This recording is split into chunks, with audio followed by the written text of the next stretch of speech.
It's Bristol, baby, with tough trucks, tough racing, and the final race to make the playoffs. This is the perfect recipe for what should be a dramatic show here tonight at the world's fastest half mile. Hello race fans and welcome to GSRC's coverage of the Top Shelf 250, where we're getting set to go racing here in Thunder Valley. Here to call the action is myself, Samuel Ryman, along with Sean Ambrose. Our director, Joe Peak, is doing all the button pushing from behind the scenes, and he is using camera sets provided by Dougie Beard.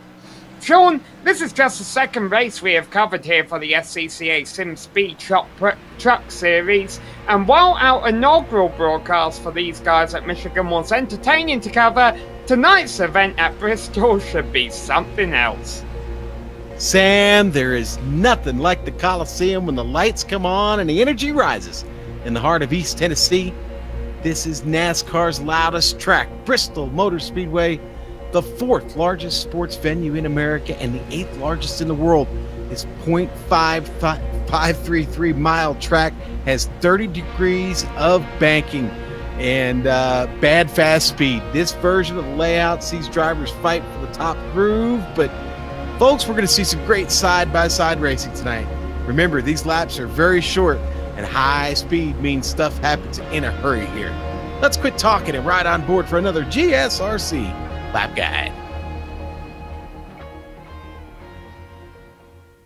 This is L. Bryce Whitson Jr. coming to you from the GSRC Chevy Silverado here at Bristol Motor Speedway. Today I'm going to take you for a couple of laps and show you how to get around this tricky track. So first off, we're going to come off of the pit lane, come up here and get high going into turn 1 and 2 to get ready for your qual lap. Running up here, you want to kind of go into 3 and 4 a little bit soft, and then get a really good run down off of this corner. This is where you're going to make all your speed on that qual lap. When you're up here, you're going to just get into the brakes a little bit, stay way up next to this wall, almost touch it, come off hard, and there you are going down the back stretch. You're going to go into 3 and 4 again, stay right up close to that wall, kind of drift down a little bit, make that front stretch as long as you can. Now here at Bristol, you can make a couple laps like that, but not every one. Eventually you're going to have to start backing up those corners a little bit and let it kind of coast into the corner. At that point in time, you can start looking at fuel mileage. You're going to get somewhere around 150 laps out of a full tank of gas. However, you're going to want those tires before you ever get there. So when we get here at Bristol, we're going to come down and make a pit stop here. At Bristol, there's 2 pit roads. You have one on the front stretch and one on the back stretch. Make sure you go into the right pit road or you're going to find yourself falling way back in the pack. So here we go. We're going to go into 3 and 4 and pit on the front stretch this lap. Just come down to pit road, chalk her down, shift down to 2nd gear, 35 mile an hour into the pit lane. And there we go. That's a couple laps around Bristol Motor Speedway.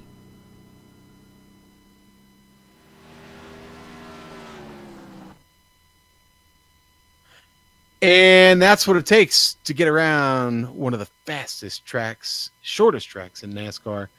Welcome back to the Top Shelf 250. Top Shelf Auto Detailing, Raleigh, North Carolina's most experienced auto detailing company. For over 35 years, Top Shelf Auto Detailing has been making rides look new again. Call Robert over there at 919-883-7497. Tell him you want to spiff up your ride and he'll take care of you. That's Top Shelf Auto Detailing, 919-883-7497. Sam? Sean, if 250 laps of racing at this place wasn't enough, look at what they've just started here. They got a 10-minute open qualifying session at Bristol. 22 trucks all sharing the track at the same time. Now, granted, they get as many laps as they'd like, but man, things are going to get crowded out there. I hope everyone's able to turn in a competitive time. Yeah, they're going to get hurrying and quick. Sam, let's jump onto the championship standings. We're going to bring in a guest here in just a moment, but let's look and see where this points battle has got us at right now. And of course, well, this is the final race of the regular season, and William Hartman safe and sound up in first. Sam, it's really tonight, it's about the guys who can make it and who might make it. Big race for these guys. Last of the regular season, of course, Judd has to just start, and he's got the 15 bonus points for winning the regular season. McFarland, Joe Johnson, Mark McFadden are all within 10 points of each other for the cut line. However, Scott Seaman and Mike Dullard, who are extremely fast guys, are outside the top 12, but can easily win tonight and make it into the playoffs, which would really throw a wrench into the cutoff battle. Both Seaman and Dullard have to win tonight to make it in, and I'll tell you what, I know they're going to do everything they can to make this field. You know, Dullard's best shot was probably at Eldora, but he got wrecked by a lap car, and when he had a 10-second lead with 20 to go, if anybody remembers that race there. So, Sam, it's a big night, and it's a big night in the points, and we've got qualifying underway. Why don't we bring in Gerald Campbell? Gerald Campbell, of course, we know from the Challenger Series and the Ad Pro 360 Cup Series. Gerald, good evening, sir. Welcome aboard. Why don't you talk to us a little bit about this track here at Bristol and what the drivers are going to be dealing with tonight in their trucks? Excellent. Yeah, this is a fantastic racetrack. I mean, there is no better racetrack for some good short track night racing with some just side-by-side action. This track has been resurfaced since 2007, but it is one that went from it being particularly a bottom groove track where everyone fought for that bottom line to now everyone's fighting for that top line. The track is going to be a high groove track. It's going to be one of those tracks that you have to keep your momentum up at the top. You can't let anyone get up to the outside of you. Essentially, that's where you're going to be able to get that little groove going and get your momentum running up there. So you're going to see a couple guys for a few laps try to jump down low, trying to get past some of the slower guys. But ever since this repave, you'll see guys that are much slower, allowing the faster guys to stack up behind them. So you'll see groupings of guys. You'll have spacings in between large groups of cars, as far as the slower guys keeping the fast guys behind them. But it's a fantastic racetrack to both watch and be a part of. And you got a little bit of history winning here as well, don't you? Oh yeah, I mean I won in the Challenger Series last year. I was one of those guys that was outside the points, and I had to make it in by winning the race, and I won the race. My strategy was just staying out of the carnage, as this track has been known to cause. And I've been watching the points, and that's almost as exciting as this racetrack tonight is watching some of these guys. As you guys stated earlier, William Hartman has dominated the playoff points, but Judd Danielson has been there slowly but steadily gaining a gap enough to where he's won finally the regular season standings, where he can gain those points. So in my eyes, I think Judd Daniels is going to be the one to watch. I've watched him race at this racetrack, and he's got a knack for it, and now he's got those points locked up. He's got nothing to lose. So I think tonight you want to keep your eye on Judd Danielson. He's going to be aggressive out there now that he's got that safety net around him. All right. Well, that's Gerald Campbell. Sam, why don't we look at the details of the race real quick? Yeah, as we mentioned, this is the last round before the playoffs begin. Race number 16 of a 23-round season. These are the NASCAR Camping World trucks you see out here in the SSCA Sim Speed Shop Truck Series. So we have the Chevy Silverado and the Toyota Tundra. Fixed setups, a limited amount of tyres, 5 sets of tyres, which you're going to want to make last over 250 laps. Granted, we're under the lights, so that'll help a little bit. If you cause 2 incidents today, you will be disqualified, which could be a bit of a problem, Sean, because incidents are what Bristol is known for. But if we do get a caution within the final 5 laps, this series will do a green-white checkered. We will see if that's what it comes down to when it's all said and done. Honestly, it wouldn't surprise me. Sam, you know what, I'm going to ask Gerald one more question before we let him go. But Gerald, Sam just talked about those tires. How much of an issue is that going to be here tonight on a 79-degree track in a partly cloudy condition under the lights? I tell you what, you tape up the gas mileage. You just tape up that whole little gauge up there. You're not even going to look at it. And to be honest with you, if you got front end damage, you're not even going to look at your water temperatures. All that matters tonight is getting up to the front, having those tires to last you. You might see some guys that are now not running for points, not caring about those stages. They're going to go about trying to play some strategy. One of those is going to be always Robert McFarland. He's right there trying to get himself in, with Mark McFadden right behind him by 7 points, and Joe Johnson just a little bit above him. You know, you're going to see a couple guys trying to play some tire strategies, because those tires will gain you about half a second. Doesn't seem like much, but whenever you can get around this track in 14 seconds, half a second means quite a bit to these guys. But real quick, I just wanted to say you guys are doing awesome, but you guys aren't paying enough to these points. Another guy to look out there is going to be William Hartman. That guy has been laying some incredible numbers. I did some math earlier when I knew I was going to be doing this, and it just surprised me. He's only got 3 wins.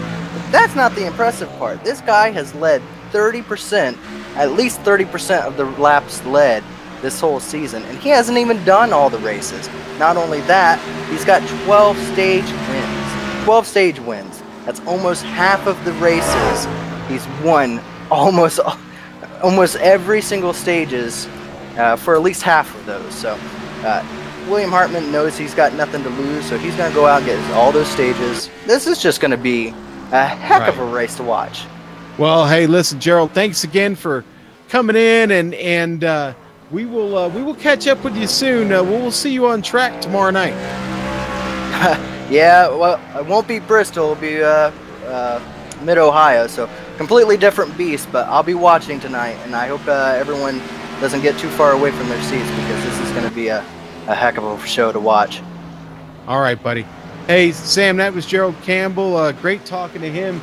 Qualifying not far from being done. William Davis with a heck of a run, a 14.751.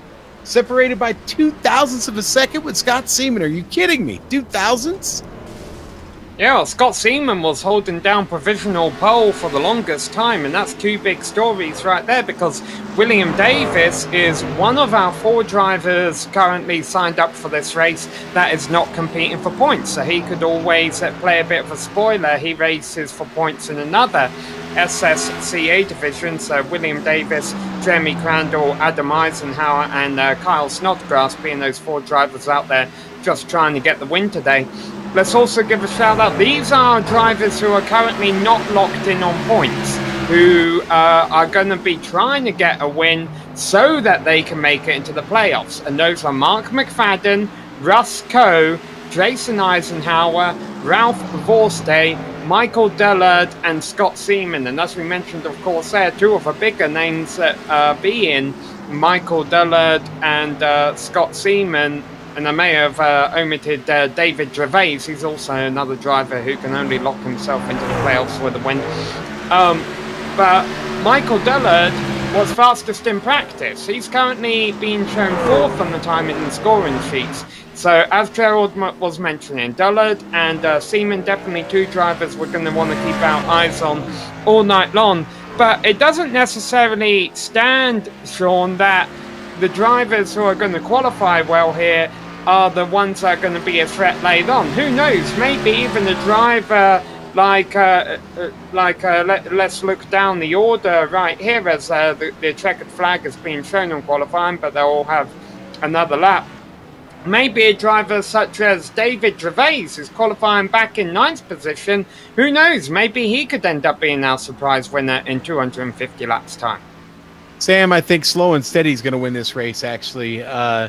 Maybe somewhere at the back of the field and avoid a lot of the trouble up in front of you tonight. I think drivers going to need to exude a little bit of patience here. Give a little bit of room in these early stages. Let's go to that pole award now, though, Sam.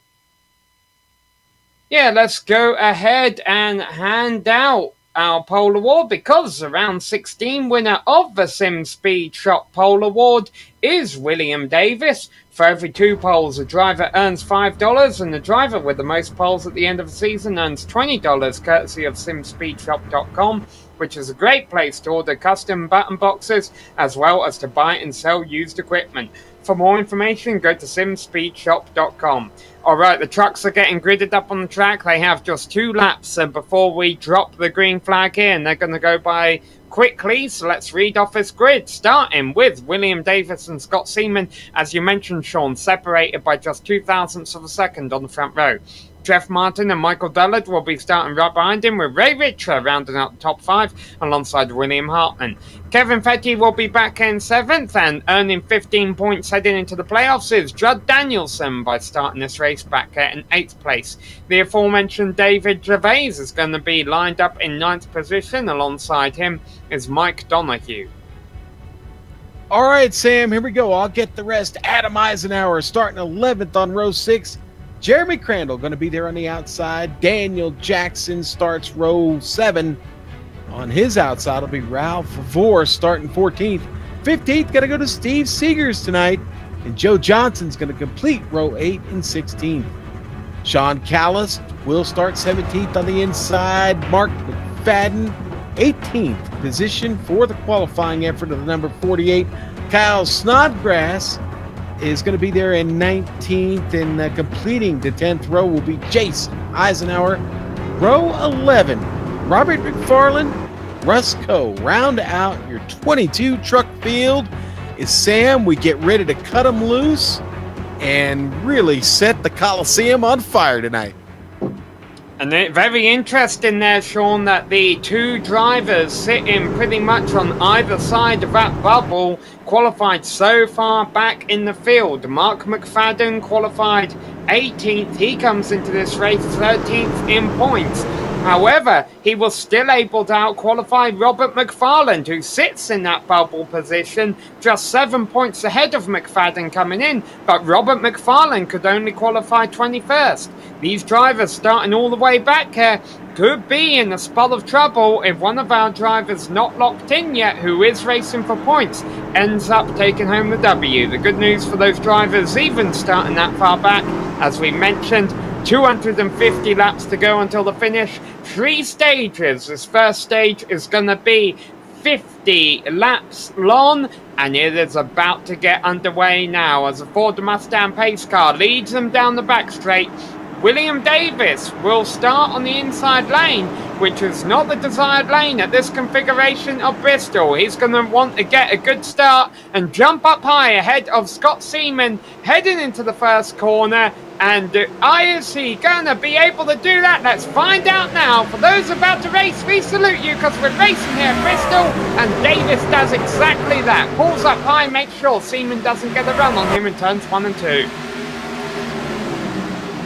Sam, in the middle of the field, they're a little stacked up right now. Nobody trying to make it 3 wide. Drivers starting to spread out just a bit and get in line here as they head around turn 2 and now down the back straightaway.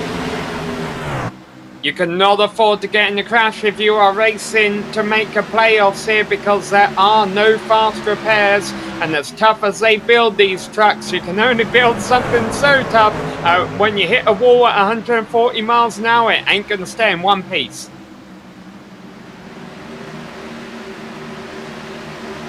Sam, we got a couple cars, trucks loose off of turn 4 down to the inside. That's going to bring out the yellow. Yeah, 2 trucks, Mike Donahue and Steve Seegers. Yeah, Sam, we're going to pick this up on the replay, and it's either Donahue or Seegers. One of them has trouble coming off of 4. That's what I missed. Bring that replay up here in just a second. Yeah, they're good. Go ahead, Sam. Yeah, the good news for these 2 drivers, Sean, they enter tonight 7th and 8th in the points, so this shouldn't be killer for them. Yeah, you see the 70 there on the outside. Mike Donahue up in the top groove. And you see the contact there between Donahue and Seegers. And I got to be honest, maybe a little bit of drift there from Seegers coming up the track, but both are going to suffer some damage. And the damage comes hard here, Sam. These walls, safer barriers, and they come up real quick, and they put heavy, heavy damage on the vehicle. And the problem with heavy damage here, Sean, is that it's such a short track and these cautions are going to click off in a hurry. It's great news for us because we get to go back to racing very shortly, but not great news if you do need to come in for repairs. You're not going to have a whole lot of time to get them done. Yeah, no, you're really not. And boy, time in the pit going to be at a premium this evening. Like you said, if we damage up these trucks here early, that could put a lot of guys off the lead lap, and that could make getting that wave around really, really tough. If you find yourself 6th or 7th in line early, that might be too much of a mountain to climb here at Bristol. Sean Callist and Jason Eisenhower, who were running towards the back, elect to come in, get topped off with fuel. I can't imagine they'll be taking a set of tyres this early on, Sean, considering the fact you've got to make 5 sets of tyres, last another 245 laps or so.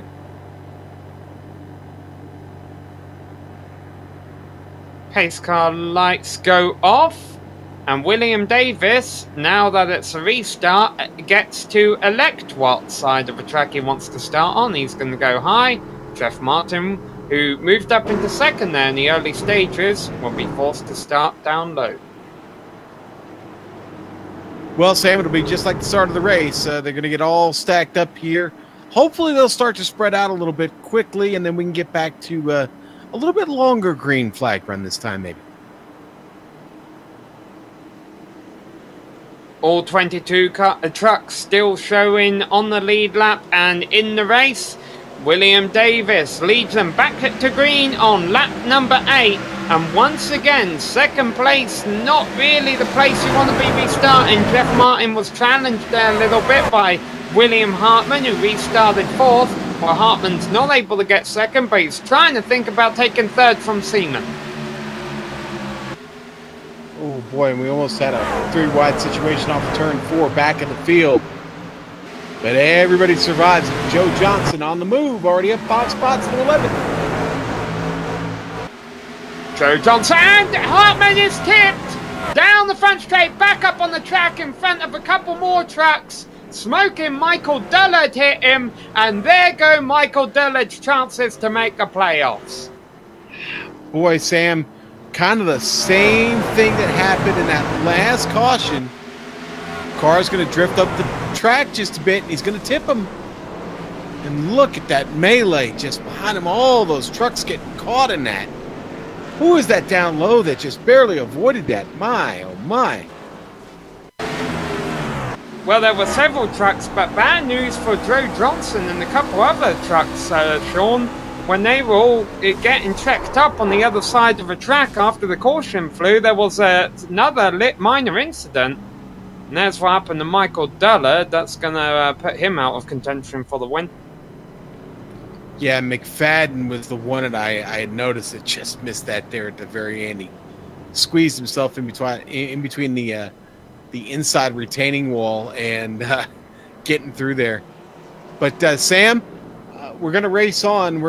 Attrition might take care of some of our problems. If they can't get this sorted out early, we may only wind up with 10 trucks fighting for the top shelf 250 tonight. Scott Seaman also got a lot of damage involved in an incident there. He was crabbing in his 99 truck. So, 3 of the names we were keeping an eye on, well, 2 of the names we were keeping an eye on who have been fast in practice and qualifying, Michael Dullard and Scott Seaman, running into a lot of trouble early on.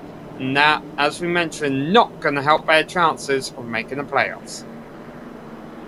Yeah, no, that's not the way you get in, Sam, unfortunately. Hey, listen, Bristol's a tough track to put on the calendar as your last regular season race. And if you've got that one circled on the calendar as your last chance to get in, boy, that maybe wasn't a good strategy when you started the season. Well, to the credit of the series, they're following the real-world schedule as best they can. The fact of the matter is that, that this is the way it just fell on the calendar. The lights off on the pace car already.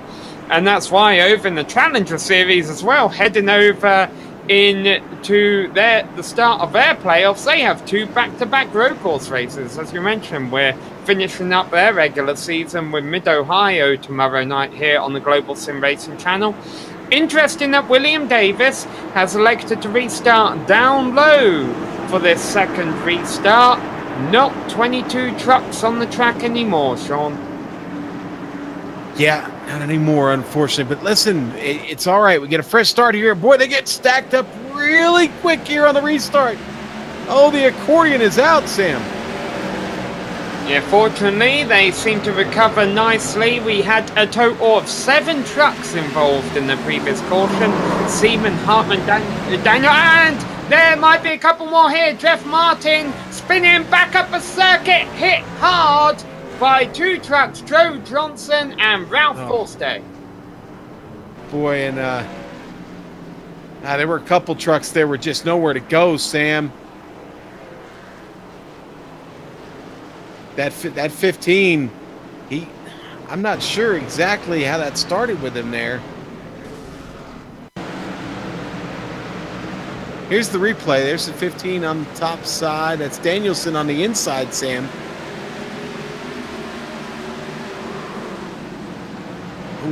Yet again, Sean, another names of drivers who can't really afford a bad race. Boy, and the 18 gets in there late. That was Joe Johnson who was moving up through the field. I don't know if that truck's going to be moving through the field quite as fast as it once was on board with Snodgrass. You see the contact there. And, and he gets clipped from the right side. He didn't hit anything too hard. I think he'll be okay. Yeah, Joe Johnson, Sean, comes into this race 11th in the points. Of course, the top 12 make it in, but he is only 10 points to the good ahead of Mark McFadden. His number 18 machine will smoke him when he brought it down into the pits. He's really going to have to hope that this early attrition we've seen continues throughout the race and that he can get back on the track. Meanwhile, Judd Danielson has been given the blame for bringing out the latest yellow, and he will have to restart from the tail end of the field when we get back going here in just a couple moments' time. Sam, truck smoking, you're not going to be back out for a while. That's going to be a lengthy repair. And if you do come back out, something obviously is not going to be right with the motor on that. You're going to be watching your gauges, and honestly, there's a long way to go. 230 laps, you won't survive that. So, probably in for a very lengthy stop. We've got 14 right now on track. Everybody's still in the lead lap here, except for our trucks that are currently sitting in the pit. Looks like Snodgrass just got back out there, Sam. And 2 drivers have officially retired from the race. Scott Seaman, we mentioned one driver who would have needed the win to make it to the playoffs. So Scott Seaman will not be in the playoffs. Ralph Vorstay has retired. He was a driver on the outside looking in. He won't make the playoffs. And Jeff Martin has also retired. And Jeff Martin only sits 10th in the points, but he has enough points where he should be in the playoffs when we get to the Motorsport in 1 week's time. Boy, another wild round that's going to be, Sean, kicking off the playoffs of the road course. I tell you, I like the way the truck drives at Motorsport, though. I'm looking forward to it. I honestly think there's several drivers in this field that are going to have a pretty good handle on it, and that's going to be really competitive. Let's stay focused on Bristol here as the Ford Mustang pace car brings them around one more time here, Sam. And Hartman has just pulled his truck to the garage, a fourth truck to go in that direction, but as Trevor Campbell was informing us before the race, Hartman has had such an impressive season. Obviously, he is locked into the playoffs and has a healthy amount of bonus points to help him advance out of the first round of the playoffs, which will take place at Motorsport, Las Vegas and Talladega. Alright, here we go. Back under green, Will Davis. Nice restart there. Let's see if we can get some racing in. Daniel Jackson, now up into second. He started 13th, Sean. Yeah, right? Where did he come from? It's Jackson with a strong truck here. That Tundra looks pretty good. That's the Indy. Oh, more trouble! More trouble! No. Rusco, this one hasn't brought out a yellow yet. No, Danielson, and now the yellow finally flies. and smoke coming out the back of Danielson and co. 24 laps in, and this is our fourth caution of the race, Sean. When Danielson hits it hard, and that, I'm afraid that Tundra might be done for the night. Daniel's going to be the Johnny-come-lately to the party. He was behind that. That spin by the 420 there, Russ Coe. That started everything, and both trucks badly damaged. Now both smoking. Both going to need time in the pits to get that repaired. If repairable at all, Sam. I said it early, man. Hitting these walls does not end in a good situation. We've been covering all season long the AdPro Challenger Series, the Cup Series, Sean, and what we've seen in those races is that stages 1 and 2 tend to be clean, and then things get wild toward the end of a race. Boy, this is one of the ugliest starts I've ever seen from the SSCA guys, but we mentioned it right at the top of the show. It's the last race before the playoffs, it's the trucks, and it's Bristol. I mean, it's a perfect recipe, unfortunately, for this kind of racing. But as you mentioned, we're running out of trucks already. The track is going to start getting less crowded here in a second. Sam, I want to look at one truck real quick. I want to look at Robert McFarland's truck. Chevrolet Silverado, the double-aught machine. Sam, he started in the back of this field, and I didn't think that was a bad idea. McFarland's got one of the cleanest trucks on track right now. Now, I don't want to say that to jinx him. I want to say it to make a point. Take care of your equipment. And this is a warning to everybody in this race. We've still got 223 laps to go when we hit the stripe here. Take care of your equipment, because I don't know if you've noticed, but the field is thinning out around here, Sam. Well, not only Robert McFarland back there, Sean, but Mark McFadden. Remember, these are the drivers we mentioned. They entered this race 12th and 13th in the points respectively, right on the bubble. You would think, well, only one of them can make it to the playoffs, surely.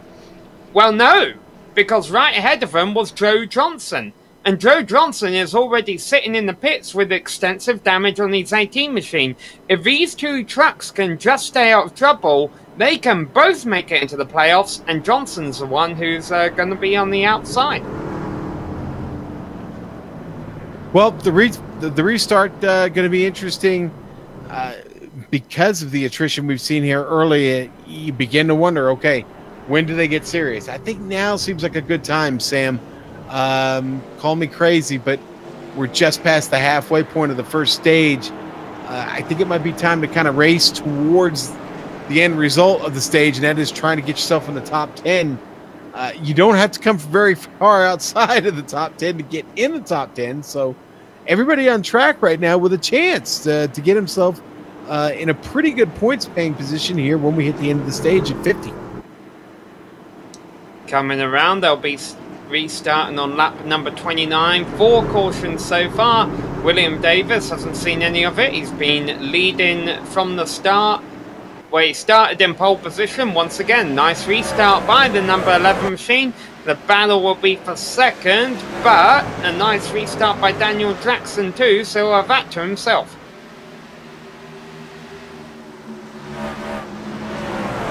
Just 12 trucks left on the lead lap as it's sliding back there. Boy, Kyle Snodgrass really had trouble getting the truck started, Sam.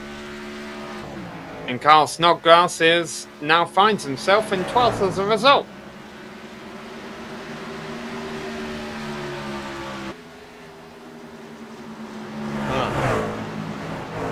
Well, Sam, so far, so good. But man, they have really spread out around this track already.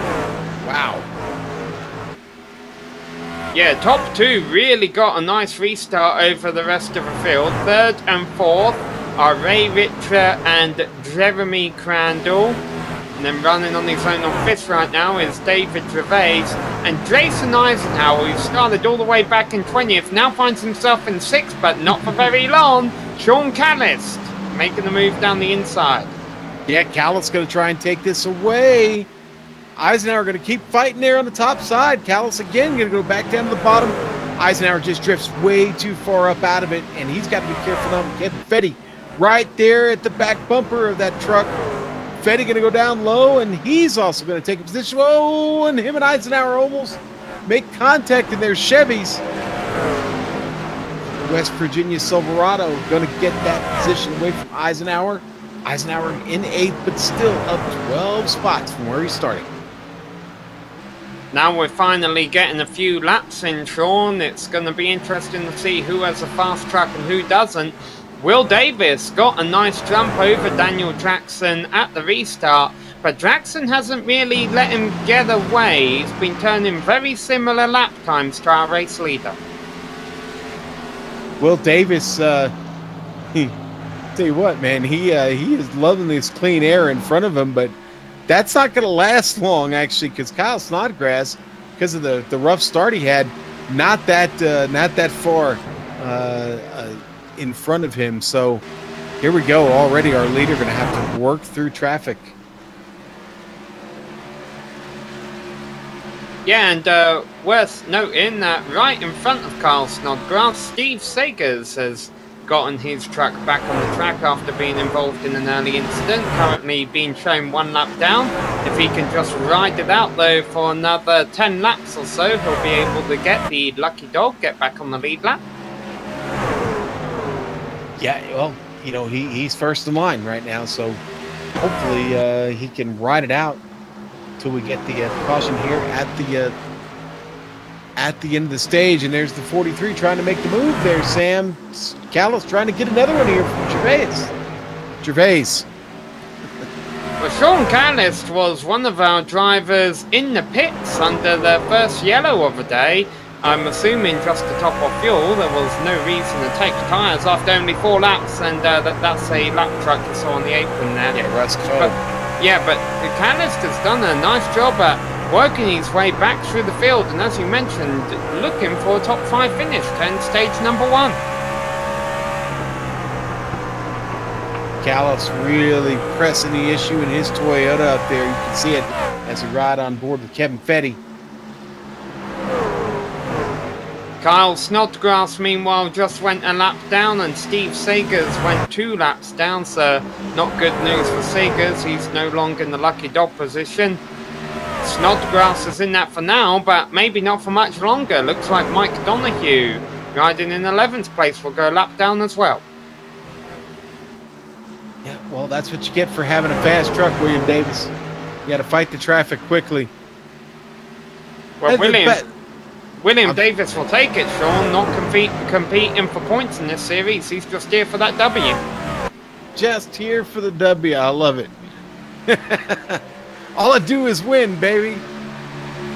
And Callis still putting the pressure on here on David Gervais, trying to get him to make a mistake. Gervais high, wide, and Hanson up there in that Chevrolet Silverado with the number 24 on it. It's kind of a familiar-looking DuPont machine.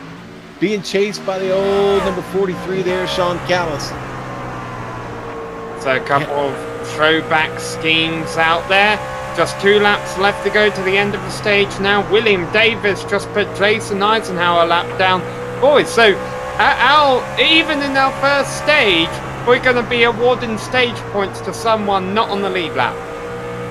True. I don't know if we've had to do that this season yet, to be honest with you. So, again, it's the battle scars of it's the fog of war, Sam, that we're dealing with here. But who's it going to be? Because Jason Eisenhower and Mike Donoghue are battling for 10th place. Actually, it's a pretty short-lived battle. Donoghue just goes right around Eisenhower and takes 10th place.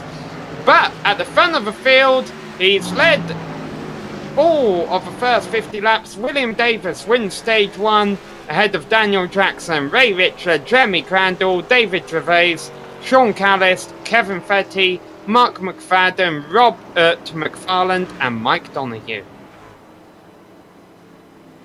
Well, it took a little bit to get going, but we hit the halfway point of the stage, and then they got to racing, Sam.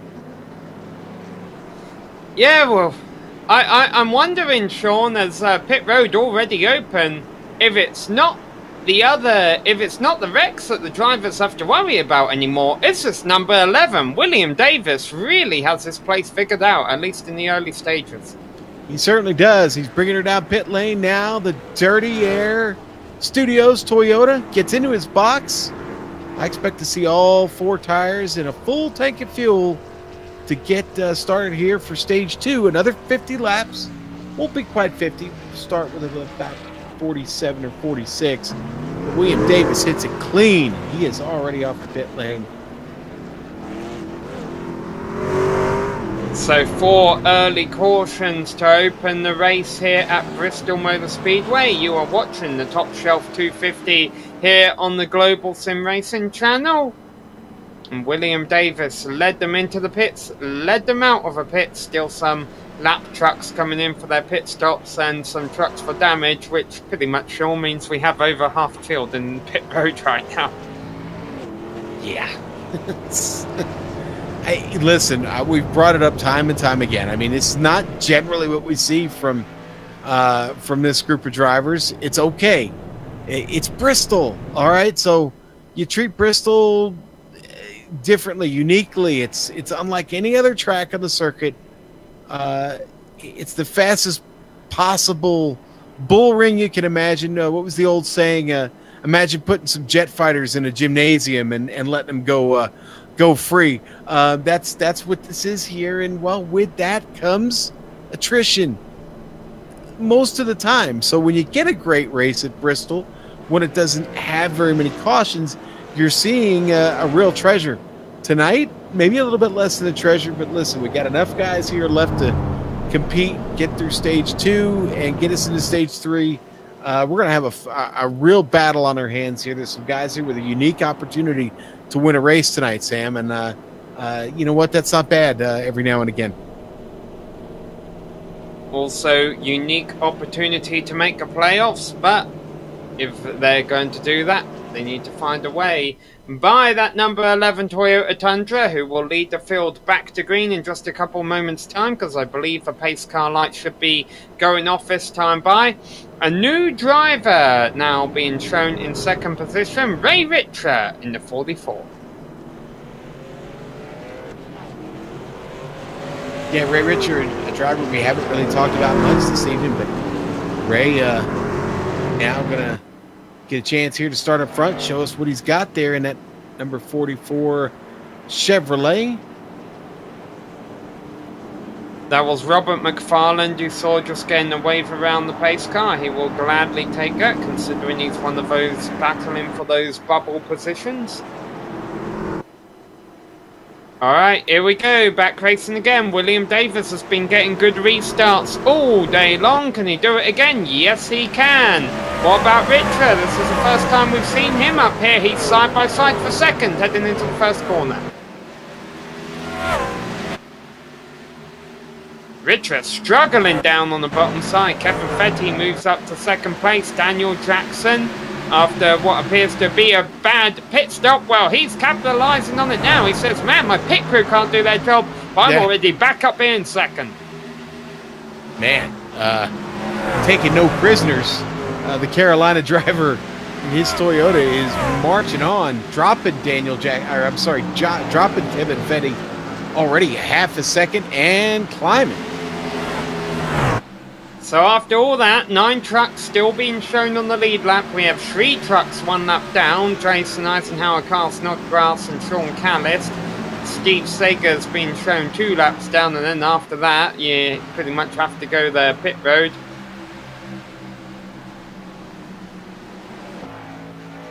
Good battle going on. Well, actually, that's between a couple of lap trucks back there. Jason Eisenhower, Sean Callis, and they're trying to get by a lead lap car, a truck of David Gervais, who's a little off the pace. Well, it's simply a battle worth watching, Sam. I mean, it's Eisenhower trying to recover here, get back on the lead lap. It is a fight to get back to, well, let's face it, that wave around position.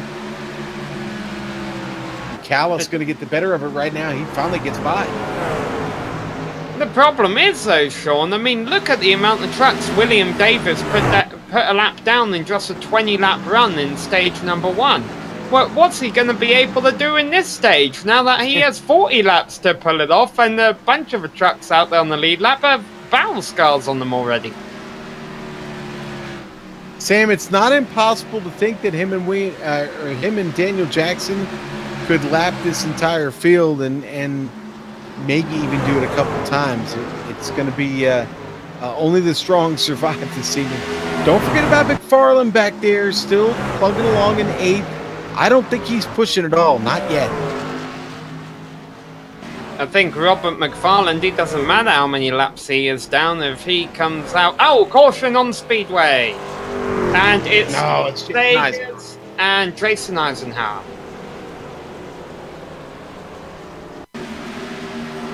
Sam, it looks like turn 4 is going to be the culprit again. Eisenhower just misses the exit of the turn altogether. He plows it right to the wall. Going to come across and take out Seegers with him. And I'm afraid Seeger's truck may be done. That car resting, that truck resting in a cloud of smoke. I got to tell you, in practice, I did that a few times coming off the 4 where I nosed it into that inside retaining barrier, popped the motor every time. Seeger's just innocent bystander, nowhere to go there. And that is instant trouble for him. Yeah, the good news for Seegers, he's sitting comfortably in 8th place in the point center in this round, so even with a blown motor he can pull it into the garage and know he'll still have a decorated banner when the playoffs begin next week. Jason Eisenhower, he is sitting 17th in points entering this round, so he will be racing for the W today. He's already 2 laps down in that 36 machine, so things getting tough for him. And I think that Seeger's saying he's not too happy with Jason right there.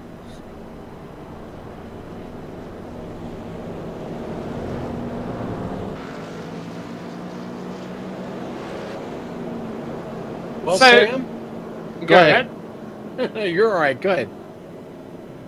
Were you going to talk about the top speed of William Davis, Sean? I was, Sam. He really is. He's going to be tough to catch. He's just awful fast, and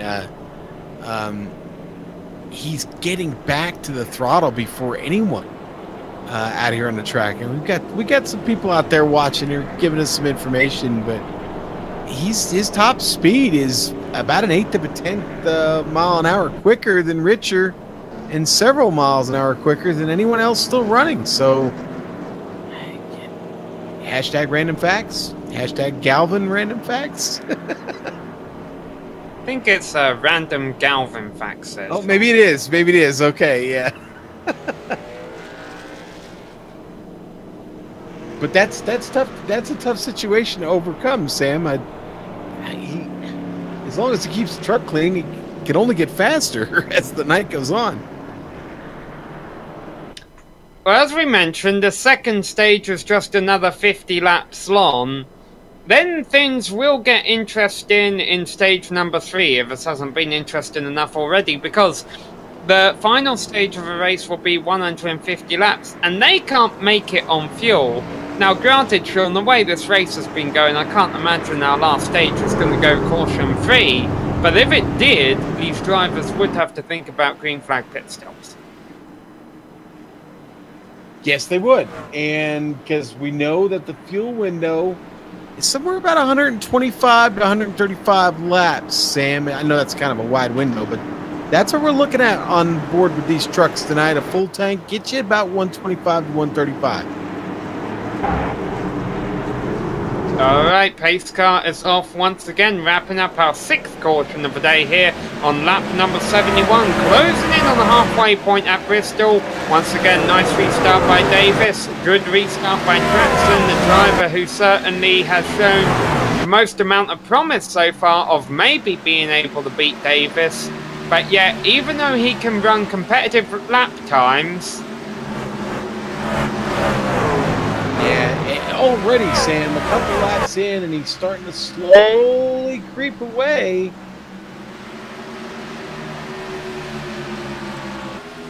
Yeah, we were getting some message from the race organizer there. I didn't entirely understand it. But, yeah, already Davis creeping away from the rest of the field, which has gotten single file quite quickly here this time, Sean. Sam, these drivers are just racing here. It's, you know what, it's the name of the game here at this point. They know what's at stake. Not a lot of drivers up on track. Get out there and run your line. Stop worrying about trying to run everybody else at this point. Race the track. Well, we've had some drivers who were involved in early incidents be able to make their ways back out on the circuit. Currently, Russ Coe, who is running 30 laps down, he is back out on the circuit in his number 420 machine. The drive I'm really curious to see if he can get any repairs done, Sean, is Joe Johnson in that 18. Because right now, things are not looking good for him to make the playoffs if McFarland and McFadden can get good finishes. But if Joe Johnson could just get out and run around on the apron for even 10 laps or so, that would pick him up a couple more positions, which, who knows, that might be enough to move him back in the playoffs if everyone finishes in an order that works for him. It certainly could be one of the reasons we haven't seen him retire from the race yet, is that team believes there's some damage left to be repaired in that car, and they do have a shot to vulture some spots before this race is over, Sam. Position number 4, getting close out here. Jeremy Crandall and Kevin Fetty. Crandall up 8 positions from where he started. Fetty up 2 positions. It makes you think. It makes you think when they started 7th and 12th, Sean, that there was a big gap between them in their lap times. Yeah. No, it was 800ths of a second. Yeah. Sam. Crandall in that Victory Junction Gang Chevrolet, multicolored number 73. A good battle shaping up for 7th as well between 2 drivers we keep mentioning, McFadden and McFarland. These 2 Mcs cannot afford to be in a wreck, and nonetheless, Sean, cannot afford to wreck each other's truck. No, they can't. We talked about McFarland earlier, and what a great job he's done of taking care of that truck, and that's still got to be the plan here. There's still a long way to go. Well, McFadden is in less of desperation than what McFarland will be, because McFadden enters this race... sorry, I take it back. McFarland is in less desperation than McFadden is, because McFarland entered this race only 3 points back of Joe Johnson, so that gives him a safety cushion. McFadden entered this race 10 points back of Joe Johnson. If Johnson can't get back out on track, he's going to finish 17th.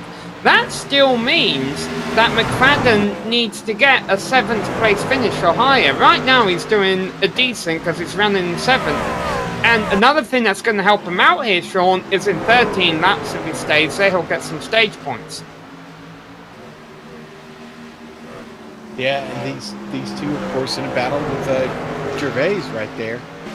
Gervais doing a good job of defending, but boy, the issue really being pushed by McFadden now. He wants that spot, Sam.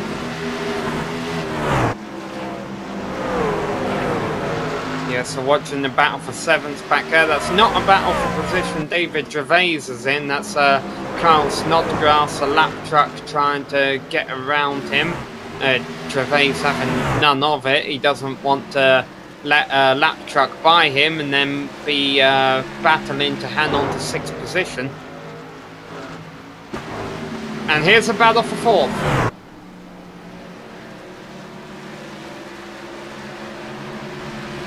Fetty and Crandall trying to get this sorted out. Watch out. Crandall on the high side. That's a desired line. Fetty on the low side. Crandall not racing for points. Fetty comes into this race 6th in the points. He's safely locked in. Crandall trying to make the high side work here. Oh, and Donahue really struggling down below there with that damaged truck. He's able to save it. Boy, Donahue's truck almost got all the way around. Oh, incredible trouble. Trouble, here comes Fetty. Fetty going to try and take advantage of it here, Sam. Oh, and I think he can. I think he can. He clears. He's going to get across the line. Fetty's got that position up to 4th. But with 6 laps left to go until the end of the stage, these two drivers with nothing to lose. I have a feeling Crandall might try and give it everything he's got to get that position back, but almost went over the cushion a little bit there and had to back off to not hit the wall. That allows Fetty to run away a little bit.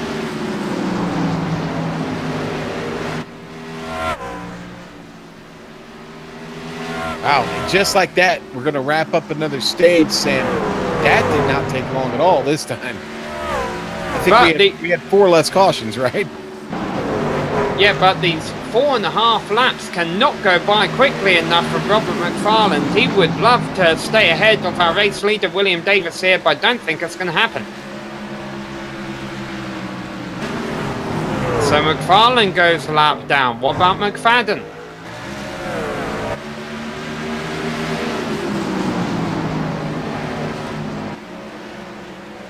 You remember McFadden, the driver who needs a lot of points. He'd get more if he was able to keep it on the lead lap, but he's not going to be able to. William Davis goes by. There's Kyle Snodgrass, who's already 1 lap down, is now Davis's next victim. And Davis, he's not playing the sympathy card for anyone, Sean. No! He could be in trouble here, drifting. Saves it. Wow. Nice save.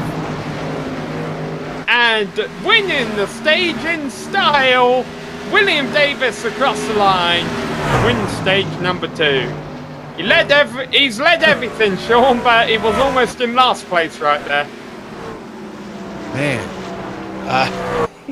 Shall we take another look at that before they come into the pits? We can. If director wants to go there, he'll take us there now. Here we go.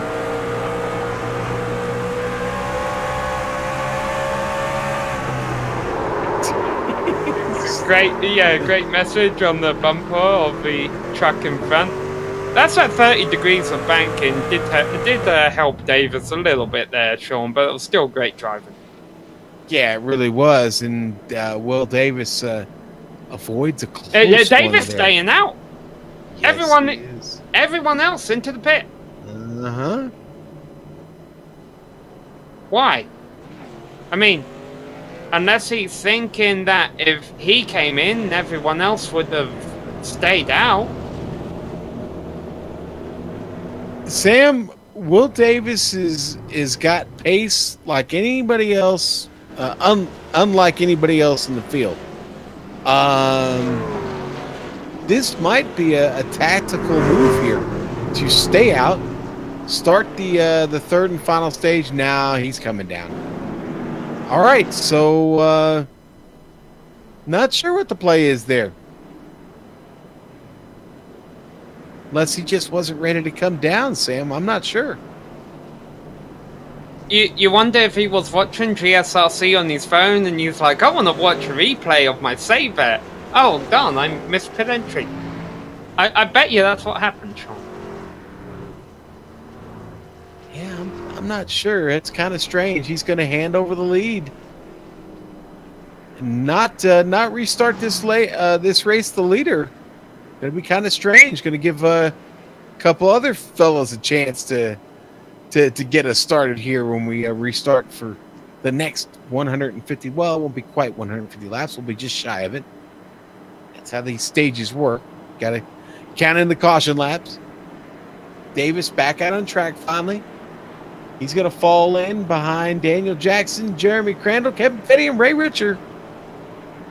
Sean, Joe Johnson is back on the track. In fact, a lot of trucks have been able to make it back out on the track, but Joe Johnson being the significant one, as we mentioned. He's the driver who came in 11th in points, And McFadden and McFarlane's fate could very much be dependent on how high Johnson is able to get up through the order.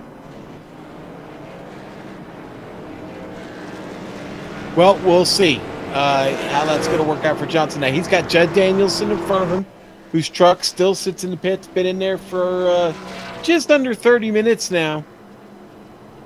And then he'll have Steve Seegers to go after. Seegers, 67 laps complete. Joe Johnson only 18 at this point, so it'll take him quite a while there to get by Seegers. Seegers has any problems, and Johnson might have a chance. But listen, Johnson's got to survive the first few laps of this opening, the opening of this stage. We don't know what that truck has left in it right now, Sam. And the big difference between Seegers and Danielson is Danielson's truck still sits in the pits. Seegers is also out there turning laps on the track, as is Trace Eisenhower, Sean Callis, and other drivers. Not on the lead lap, but leading them back to green here for the first time tonight. Ray Richter and Kevin Fetty, who is outside. Not a great restart by either of them. Boy, what a checkup!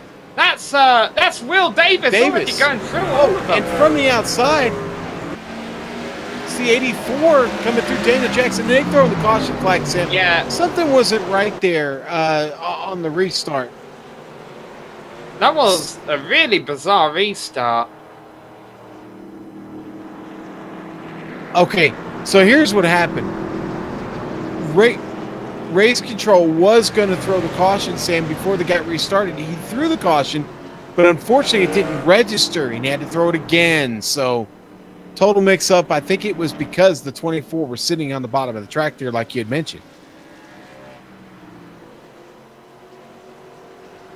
So, it might take a couple of laps here for... I should imagine the admin are going to try and get the trucks back in the order that they were before the yellow came out.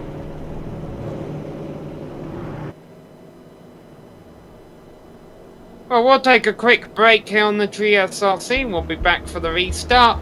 Ray Richter was the leader before we went back to green. We'll see if he's back up front in a couple moments' time.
So even though the previous restart was aborted, it looks like Daniel Jackson is about to lead us back to green here in the 84 machine.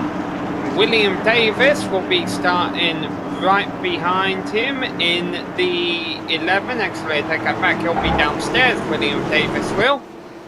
Daniel Jackson, Ray Richer, lap 1, number 12, and Jackson gets a nice restart. Richer gonna be defensive here because here comes Davis down low.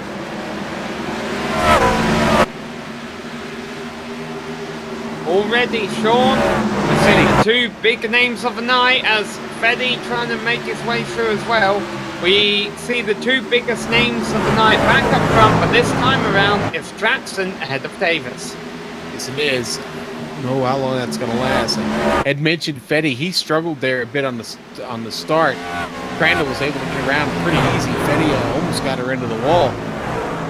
But up front, man, it's Jackson, it's Davis. And how much of this show we're going to see tonight? Oh, Crandall hard in the wall entering turn 3.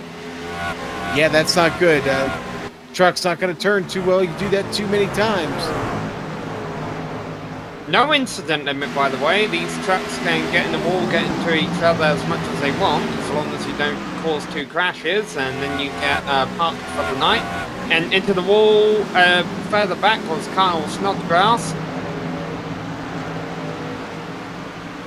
Sam, up front, Will Davis. Little bit at a time, inches at a time. He was faster again that lap, last 3 laps in a row. He is, oh, and then I say that, Davis gets a piece of the wall going into 3. This is the first time he's really had to race in dirty air tonight. The lap traffic he's been catching so far, he was so much faster than he could pretty much just drive through that turbulent air.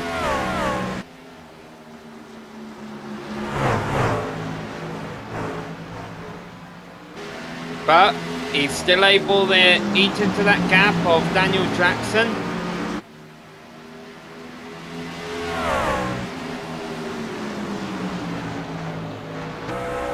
And I don't know why I was saying it was halfway earlier at lap 75, Sean. I was completely getting my numbers mixed up, and they're only just coming up to halfway now. That's all right, Sam. It's us committing the cardinal error here at GSRC, and it's trying to calculate me real math. Well, we saw William Davis getting a wall a couple of laps ago, giving him a bit of damage, but Jackson has damage too to his rear spoiler. Could be affecting a bit of his rear end downforce.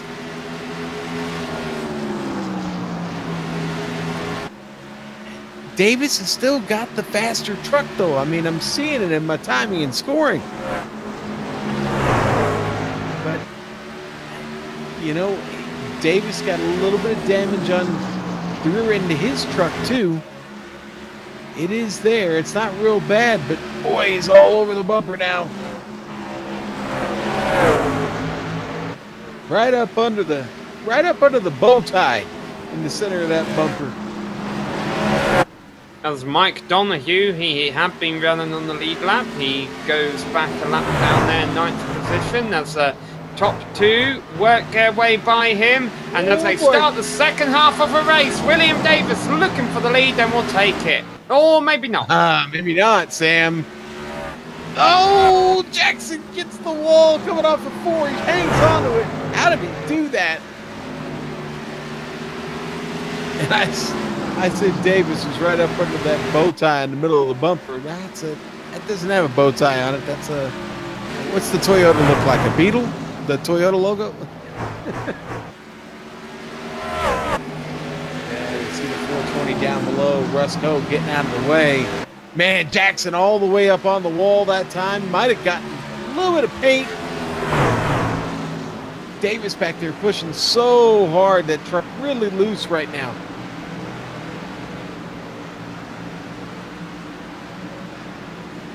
Daniel Jackson already has 1 win this season. That has solidified him a position in the playoffs. That came at Martinsville.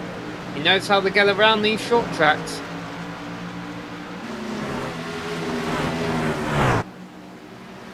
Meanwhile, catching up with Kevin Fetty here. That's a lap truck behind him, but the 2 right in front of him are 4th position. Yeah, and he's really working hard. to get this from Crandall right now. Crandall's been good, though. Crandall's been solid, been hard to pass, especially for Kevin Fetty. Fetty continuing to ride in the wake of that Silverado. Takes it up the track a little bit. Gets a little bit of a run. You run out of straightaway quick here, Sam. You run out of laps, too, because already we got 118 to go here at the stripe. Daniel Jackson once again being challenged. William Davis throwing it down low.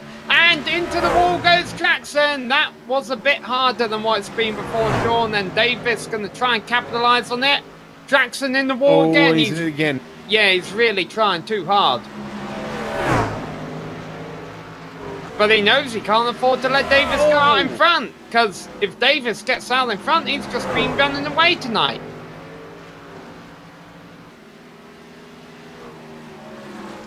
Unfortunately for Jackson, Davis got back out in front. So what is this, Sean? Do you think the first hit upset the handling of his truck and he wasn't prepared for it for the next turn? Or do you think it was just overdriving the truck to try and maintain that lead? I think you're trying to recover here, trying to maintain that lead, and he just overdrives it a little bit, Sam. He's going to get a piece of it again. That Toyota Tundra can't avoid that many pieces of the wall. You got to be careful. So it looks like Jackson has backed it off just a bit, maybe here for a moment. Let things settle down. Still a tremendous way to go. Keep him at arm's length. Don't let him run away from you. Their times are still really close here, Sam. So we're keeping an eye on this battle here for third and fourth between Ray Richter and Jeremy Crandall. Another battle I'm keeping half an eye on right now is a battle for sixth. It was closer a couple laps ago, to be honest. It was between Carl Snodgrass and Mark McFadden. McFadden not sitting as pretty as he was a few moments ago, Sean, because he's running in 7th now, and Joe Johnson is running in 15th. And Crandall's going to get by. Sorry, Sam. Into the wall, Richard, hard. It's just not good.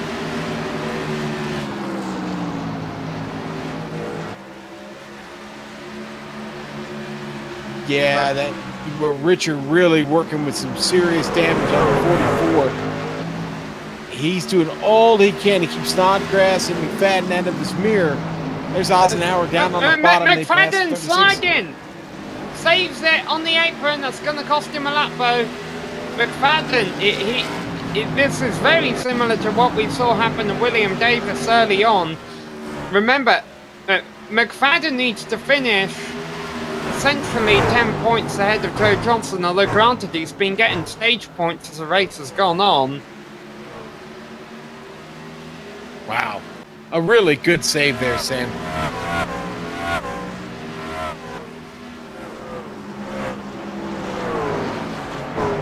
Continues to forge on here in this race. It does mean only 6 trucks left on the lead lap now, Sean. That's soon going to go down to 5. We're watching the battle for 9th. Davis pushing K-List out of a wayful position. Yeah, David just gotta give him a little bit of a hip check as he goes by Callist, and well, Callist didn't really seem to care to fight back on that one.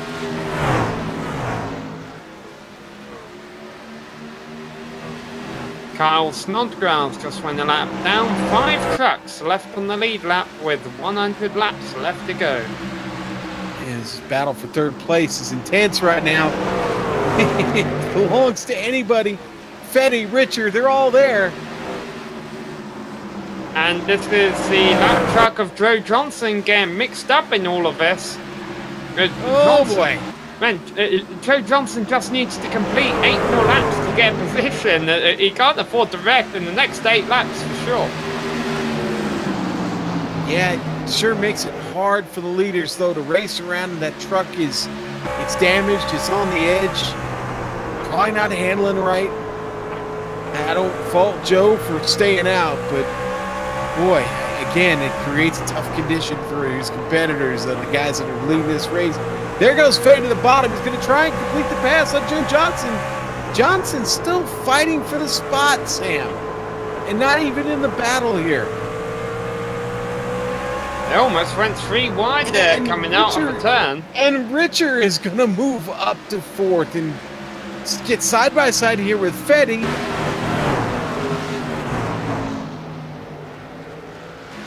I think Fetty had enough of all of that, Sean. He just I think you're right. Get out of it. I think Fetty might be even scratching his head a little bit, kind of wondering what's going on there.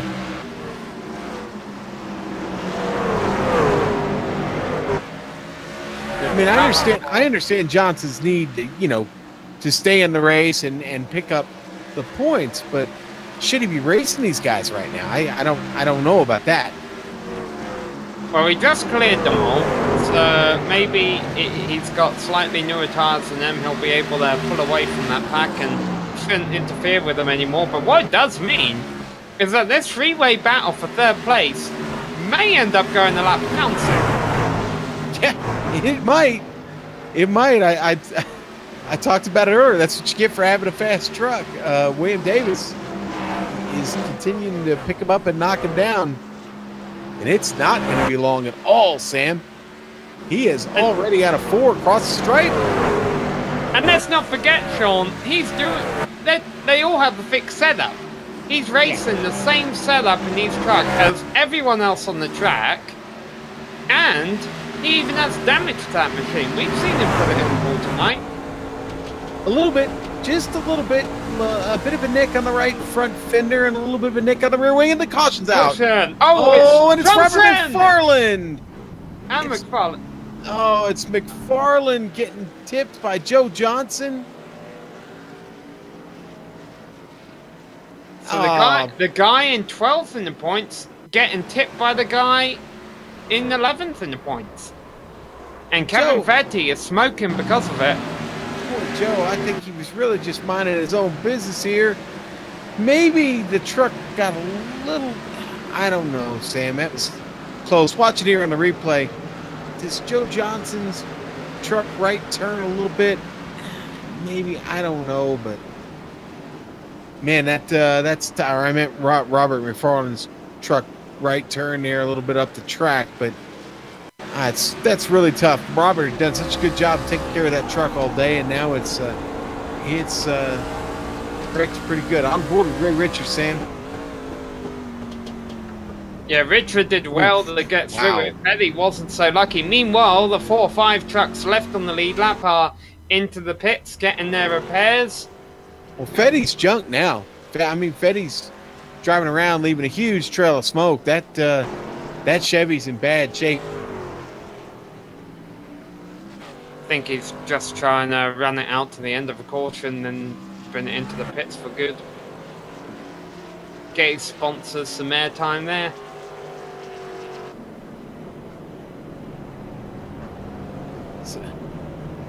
And William Davis won the race off of pit road ahead of Crandall Richer.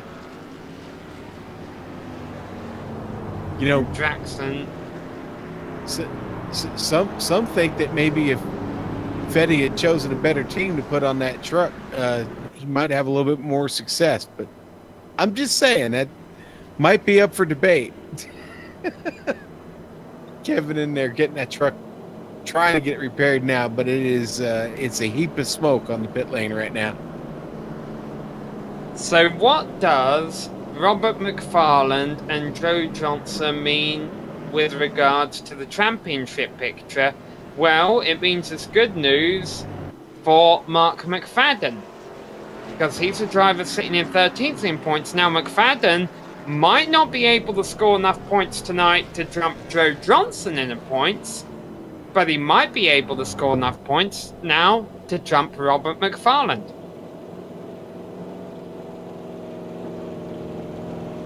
Meanwhile, Daniel Jackson has been down pit road a couple of times under this caution. I wonder if he's getting the repairs done to that 84 machine after we saw him put it in the wall a couple of times under that latest round. Well, he's not as strong now as he was a while before, but Jackson's still riding in the top 5, Sam. And everybody's just going to lay out on me. Okay, that's fine. That's fine. I'll take that. I deserve it. McFarlane's got his truck back in the pits also, Sam. David Gervais and Sean Callis stayed out on the track so that they could get a wave around them back on the lead lap.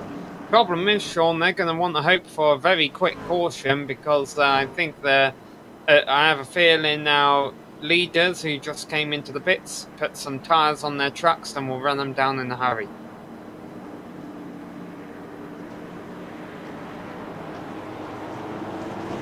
All right, well, we're side by side and we're ready to go, Sam.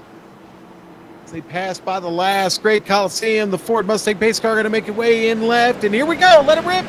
We have Davis on the throttle and on the throttle quick. He takes it down to 1, and he's still leading this race. Jeremy Crandall, second, pulls up ahead of Daniel Jackson, whose truck for him will hopefully be handling a little bit better. Now he's been able to get some repairs. Crandall had trouble off of turn 4. That brought Daniel Jackson right up on the bumper. 7 trucks now being shown on the lead lap, leading them around. William Davis. Well, he's had the fastest truck all night, Sam. He has the fastest lap of the race. He's actually the only one to go 14 seconds throughout this race. See Fetty on the bottom. They just get past him. He's coming out of his pit. Will Davis in command. Crandall. Oh, Kalis and Gervais. Hey, this is an important spot here. Yeah, 6th place, but these two can't afford to battle each other too hard, Sean, because they're already half a lap down to the lead that they need to try and stay on the lead lap for as long as possible. Well, let's face it, with 81 laps to go, Sam, William Davis going to have plenty of opportunity to lap several more cars. Oh, Snodgrass didn't give Gervais a whole lot of room there. Gervais able to hold on to it. Oh, contact between Donahue and, boy, the 24 was right behind him. Several trucks getting into that, almost bringing out another caution, but everybody survived, Sam. Battle for second now on Daniel Jackson, trying to make a move on Jeremy Crandall. Crandall's winning that battle. Crandall's got the spot. Jackson back to 3rd. And these two started in 12th and 13th place, respectively.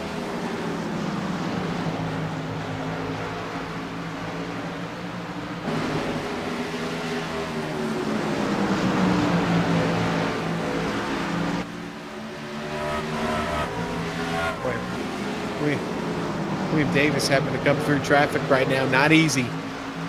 Yeah, well, now this Jason final Eisen. for second is about to hit that traffic. Yeah. They're coming up on it as well. Jason Eisenhower and I'm sorry, Hubert Eisenhower. I have it in front of him there. My bad, I lost it. Our leader, William Davis, coming around Eisenhower now. Oh, there we go. Jackson getting it back from Crandall.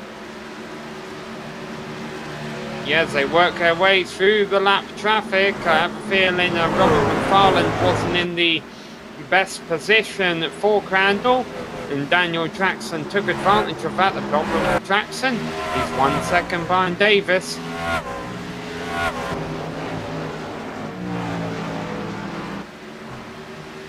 You know what, Davis really with a sense of urgency right now, a bit of a wall brush there a moment ago. We saw it. He's coming up on more traffic, though, and Mark McFadden, Gervais, Callis, Snodgrass, all up in that mix. Well, Daniel Jackson was actually faster than William Davis last time around, only by 400ths, but still something to keep an eye on. about making as much progress into that lead as I am with my mortgage. I don't like to see this many trucks together right in front of our leader, man. It's sketchy. Because they're all on the tail end of a lead lap form. They don't want to go a lap down. I get that. There comes the battle for the lead. Oh, Sam, 3 wide. At Bristol, Carl Snodgrass is bogging down Davis, and Jackson takes P1. Man. That is just too close for comfort for me if I'm Will Davis. And now the guys in 3rd and 4th having to deal with the same thing. Jeremy Crandall and Ray Richter.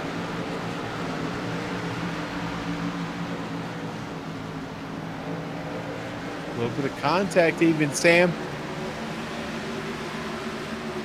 Ray Richter finally able to get by. Yeah. One guy hating all this going on right in front of him is Mark McFadden, of course. He's just trying to keep his truck in one piece back there in 8th place, 2 laps down. Meanwhile, the leaders have gotten through all this mess. Jackson continues to lead ahead of Davis, but not by much.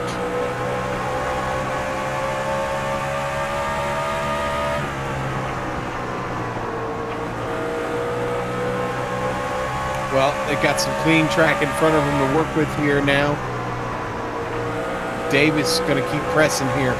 He's going to try and unsettle Jackson off. When he starts, Jackson makes a mistake.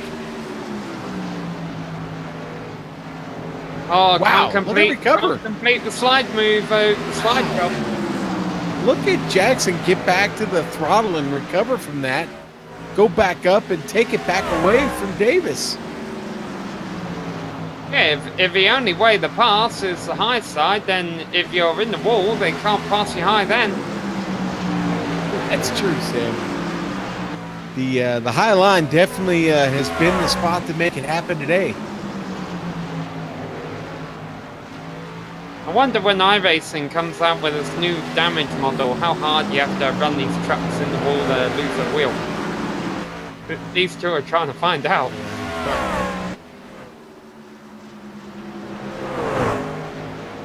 I think there'll be parts flying all over the place when you hit the wall here. They just come up so quick because you're traveling so fast. I always felt bad for the guys who have to paint the walls here and at Darlington. Go ahead, Sean. I was just saying, Jackson. Oh, he hits oh boy! Davis takes the lead. Will he yield it back? Guess not.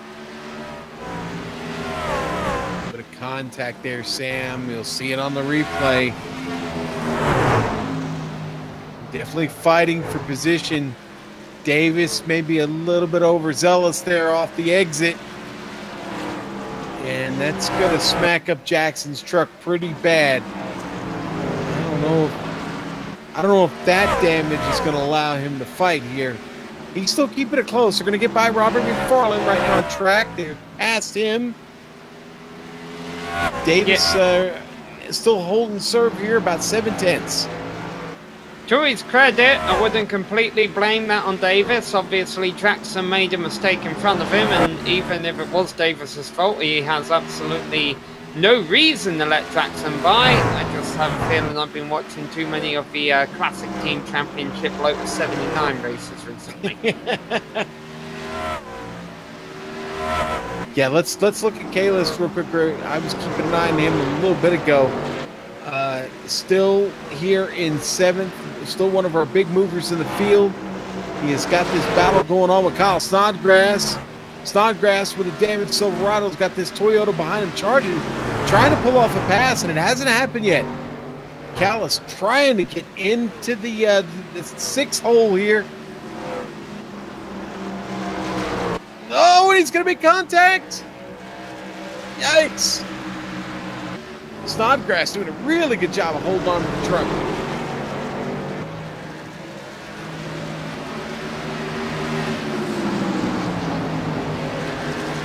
Okay, now Callis is going to work up the track, try and make this move on the outside like, oh! Oh, there is the slide job there. Snodgrass gets up the track. Oh, now Snodgrass is around. He's trying to hold on to it. Nice save. Boy, and it was Mark McFadden right behind him. Here comes the leader coming through this mess. Man, William Davis, I mean, it doesn't matter that he has a 1.5 second lead. He's still got to deal with all this. Yeah, he made contact there briefly with Callis. Callis gets really close to the back bumper. Look at that. Snodgrass having trouble right in front of the leader. Yeah, Davis almost got into the back of the 80 truck there. Snodgrass immediately goes back to being defensive ahead of Callis. Davis just wants to get away from all of it. Now Daniel Jackson's got to deal with it. Jackson right behind him. He's got Judd Danielson who makes contact with him.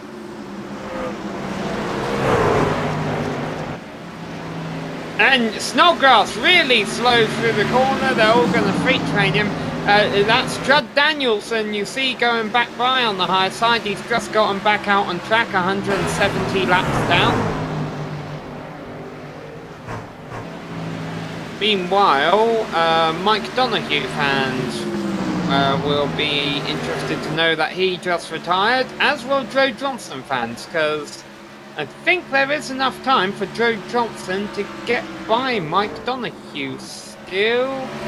Okay, maybe not actually, I take that back.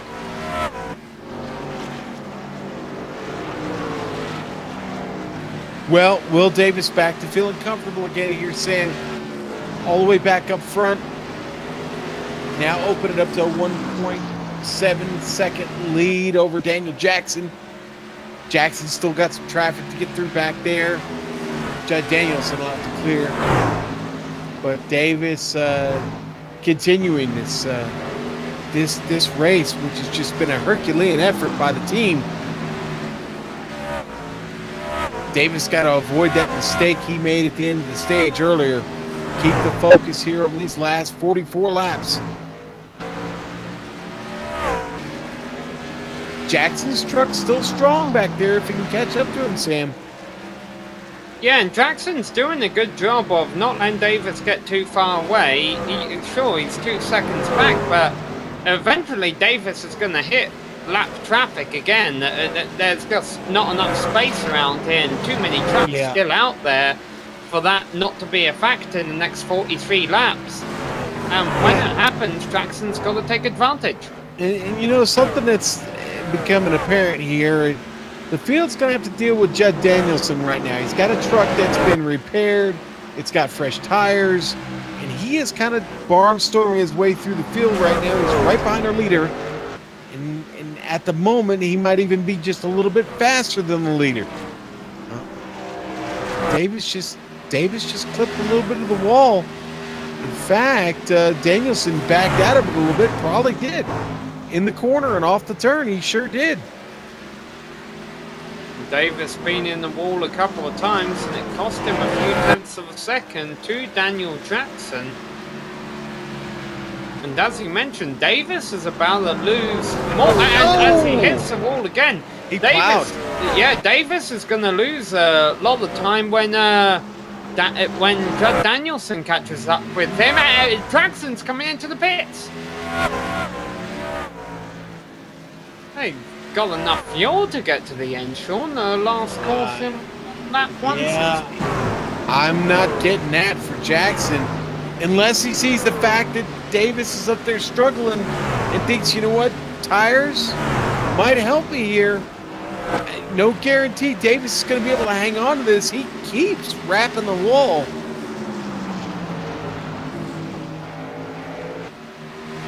These trucks won't turn. You put a little bit too much damage on that right front.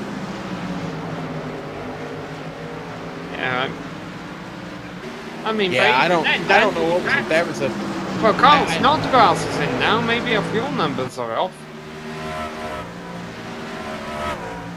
Sam, unless they short fueled or something, I don't believe our fuel numbers are off. 50 laps. You can go farther in an SK modified than 50 laps around here, and that's got about the same motors these trucks have in them. So no, I don't buy it. Something's up. Something was up with Jackson there, and Davis is still skinning the wall as he goes by on board or watching the 24 there come through Gervais. Place. Daniel Jackson across the line this time around just ran a 15.2. That's 7/10 of a second faster than Davis. I don't think it's a strategy that can win this race, but it didn't look. I guess Jackson assumed he wasn't going to win the race by staying out there on old tires. He might as well try something. You know what, Sam? And he saw Davis up there struggling, who continues to struggle, continues to have to get through lap traffic. Coming by Joe Johnson now. Getting to the 24, getting on the rear end of the 24 now. David Gervais going to pass Gervais down into 1. Davis has got to be careful here because Sam Jackson might be on to something.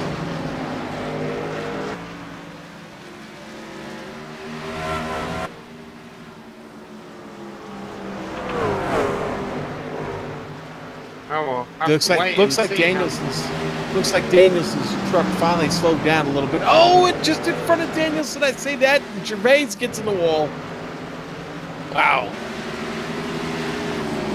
Yeah, Gervais into the wall again. Struggling right now is Gervais. He's still in 5th place though. Granted, he's 2 laps down. Jackson last time by was a full second. 1.1 seconds faster than our leader. I mean, that's 15 laps, Sam. You can keep doing that over the next 15 laps. You've caught him. Yes. 26 laps left to go as Davis comes across the line. I don't know. I feel if Davis can keep his number 11 truck out of the wall, we might still be able to pull this off. Yeah, but can he do that? Again, you do it so many times, and no matter what you do, that truck is going to continue to plow. So he's either going to have to back up his entries and try and take a little bit more care of the truck, which it looks like he's starting to do a bit, to be honest. He still gets it up there near the wall. Well, another thing that's about to happen to Davis here is he's about to catch Jeremy Crandall, who's running in 3rd, to try and put Crandall a lap down. How defensive is Crandall going to be here? Because look out, Crandall in the wall! Well, that'll help him. Oh, Crandall spins right in front of Will Davis. Davis picks up a little bit of damage on the front end of his Toyota because of it. Oh, and now he's in the wall again. And 22 laps left to go. Let's not forget, these are 15-second laps. Davis only has to survive another 5 minutes of this if he stays green.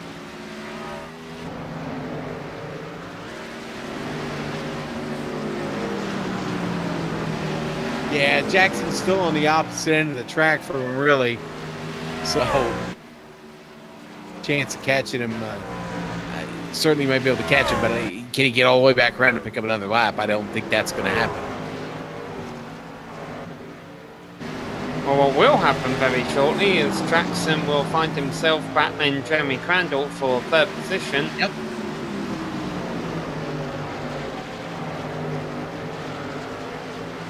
Crandall still having to worry about the traffic behind him, though. Those trucks not battling for his position, but they're still fast enough to be a problem. Callis has still got a pretty decent truck. 6th place. Tell you what, we really haven't gave Ray Rich his due today. I mean, right now he's the only driver who's running on the lead lap besides our leader. And, I mean, he's got a bit of damage to that 44 machine. Everyone has a bit of damage, but nice solid performance there, up there in 2nd position after starting 5th. And he locked himself into the playoffs with a win at Pocono. And trouble for Crandall. Yeah, it was hard. Oh, Jackson gets by. Boy, but Crandall. Yeah. I'm sorry, go ahead, Sam. He's struggling there.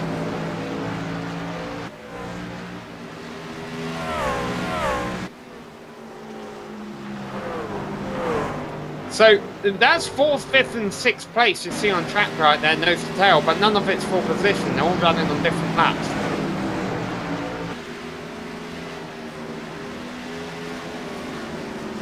Yeah, and you know, that's pretty much what it's like throughout the field right now. William Davis on his way to try and lap this field tonight. Like you said, tip of the hat to Ray Richer. He has done a phenomenal job to keep the number 44 relevant in this race. And honestly, with only 13 laps to go, I think it's going to be hard for Davis to catch him. I don't think he's going to get him. So assuming that William Davis wins this race in just a few moments' time, and David Gervais comes into the pits, well, that's a very late time to make that decision. That I think Gervais was out of fuel, Sam. That was 127 laps on that stint for him. I don't think he had a choice. Yeah, so now becomes the question again. 10 points separated. Joe Johnson, Robert McFarland, and Mark McFadden entering this race. Joe Johnson is going to finish 14th. Right now, Mark McFadden is running out there in 7th. That looks like where he's going to finish. And Robert McFarland looks like he'll be able to salvage a 9th place finish. And we'll calculate, and sorry, McFadden just moved up into 6th, of course, because of Gervais' pit stop. We're going to have to go back and do all the adding of stage points at the end of it, Sean. Work out which of those 3 will not be making our playoffs. I'm going to have to let you do that.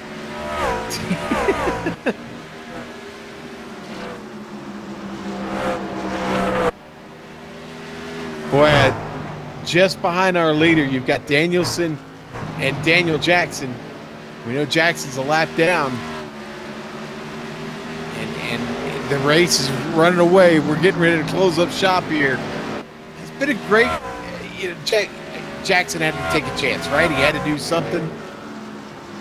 We see Sean Callis is actually, we're seeing him come in the pit. That was a long run for Callis, but he is out of fuel. 137 laps he got out of the truck. He said that window was about 125 to 135. Callis found a little bit of fuel in it.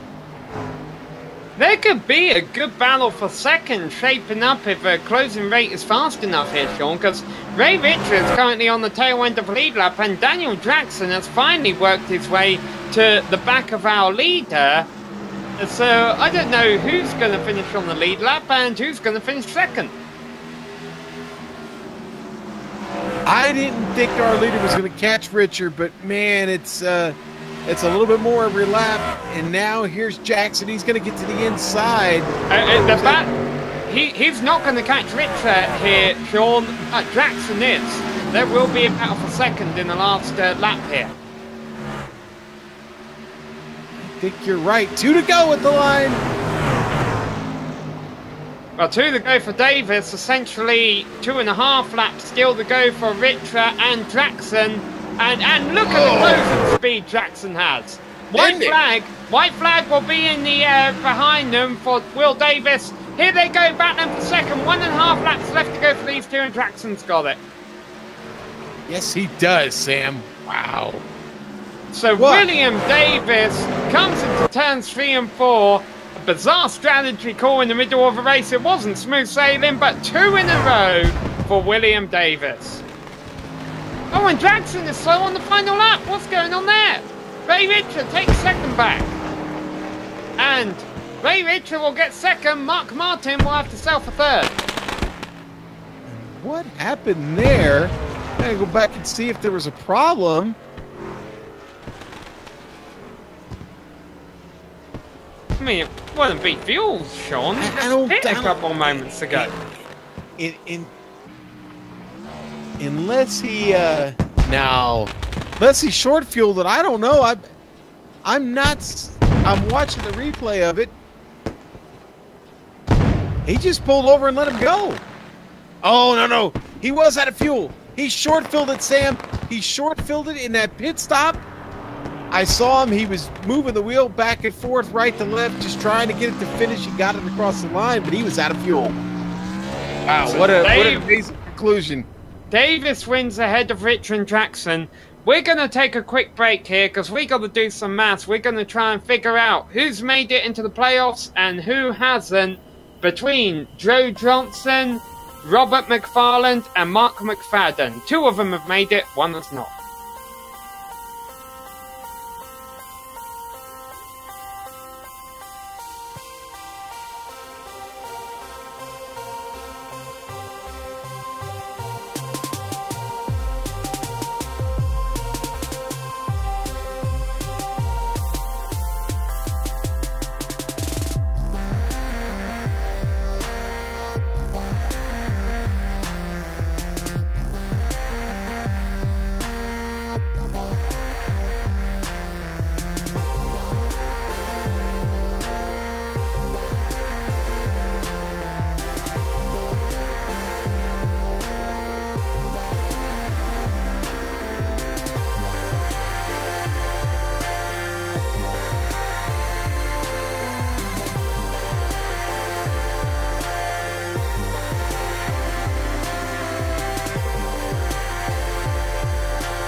Hello and welcome back to the Top Shelf 250 here at Bristol Motor Speedway, where William Davis put on a clinic, really.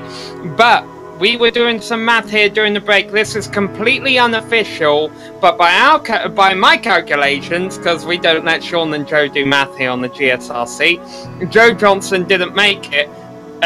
He's the one who won't make a playoffs. By my calculations. It's completely unofficial again. The way that's calculated is Mark McFadden finished 8th and 7th in the stages and also finished 7 points ahead of Johnson. At 7 places ahead of Johnson. That's an extra 14 places that Johnson didn't get. He was only 10 markers back of Johnson entering the race, so that moves him ahead of Johnson in points. Robert McFarland, he finished 9th and 8th in the first 2 stages. That gives him 5 points, and then he finished 5 positions ahead of Johnson in the race. That's 10 extra points. He was only 3 points behind Johnson coming into the race, so that moves him ahead of Johnson in points. So, via my calculations, completely unofficial, it looks like Robert McFarland and Mark McFadden have made the playoffs, and Joe Johnson, unfortunately, will have to wait until next season. Let's go ahead and give you the official race results. William Davis came home the race winner by almost a lap ahead of Ray Rich in second place. Daniel Jackson, we're being told, thought the race was over at the completion of lap 249. He saw the flagman waving the checkered flag for William Davis right behind him and thought that was for him. Thought that William Davis had finished the race the lap before and he was getting the checkered flag. So a bit of a lack of a situational awareness there by Daniel Jackson cost him second position on the final lap. Jeremy Crandall finishes lap down in 4th place, and amazingly, his position was 4 laps down at the end of that. Such was the rate of a tyre fall off at the end. That goes to Carl Snodgrass ahead of David Gervais, Mark McFadden, Sean Callis, Robert McFarland, and Kevin Fetty rounding up the top 10, Sean. All right, Sam, and I'll take the rest of the field. It's going to be Jason Eisenhower with an 11th place finish tonight. Russ Coe going to survive this and finish in 12th. Mike Donahue, tough break for him there in the last part of the race. 13th. 14th to Joe Johnson after a lengthy repair. Gets the truck back out there, and he does finish 14th. Sam, 15th, going to go to Judd Danielson. He also spent a long time in the pits and came back out and managed to get a 15th. Steve Seeger, 16th. Ralph Forst going to finish 17th tonight. Jeff Martin, 18th after having a lot of speed. 19th, Michael Dullard. Scott Seaman, 20th. Adam Eisenhower, 21st. And William Hartman, first truck out tonight, and will finish 22nd. Sam, and I think you have caught up with a very, very happy Will Davis. Yeah, Will Davis, congratulations on your second consecutive win. Yeah, I appreciate it. Guess good things going right now. Now, obviously, things were getting a little bit ugly for you out there in the final stage. Lots of lap traffic to deal with, and it looked like the handling on everyone's truck was going away there in the closing laps. Yes, there's definitely some close calls, to say the least. But it seemed like everybody pretty much held it together. There's some good racing out there. Did you set yourself a goal towards the end of trying to lap the entire field? Honestly, I didn't really realize it till like the last 5 laps. I was just trying to hit my lines. But no, that was definitely not a goal. That's the last thing I expected to do. It's a pretty tough field. So, yes, I didn't really think about it, honestly. And one of more memorable highlights from you during the race was when you went to lap a truck around the middle of a race. He came down, got into you. You basically slid through the apron. How scary was that from the driver's seat? Yeah, it definitely got my heart racing a good bit. That was one of the hairiest moments I guess I had all night. Luckily, I just kind of held it together and kept on trucking. But yeah, it was a pretty close call from I think from everybody around me. Yeah, it was definitely a near miss. What happened there? I believe it was the start of a second or third stage. You didn't come down the pits. First lap, the pit road was open, and it cost you the lead. Yeah, when me and that gentleman made contact, he was actually apologizing, so it kind of caught me off guard because I didn't expect it. It was kind of out of the blue, and kind of threw me off, and I totally missed pit road. So that was a huge mistake. Luckily, it didn't cost me too much. Alright, well, you're not racing for points in this division, Will, to my knowledge, but 2 wins in a row. Boy, you got some good momentum here. Will we see you at the road course next week? You will. I'll definitely be there. Just trying to keep things going, in the right direction. Obviously, just got the playoffs coming up, so I just want to get as many laps in as possible and keep things going in the right direction. All right, well, thanks for coming to talk to us, Will, and congratulations on your victory. Thank you. I want to thank everybody watching tonight, and y'all putting on a good show, and my wife, and everybody watching. Thank y'all.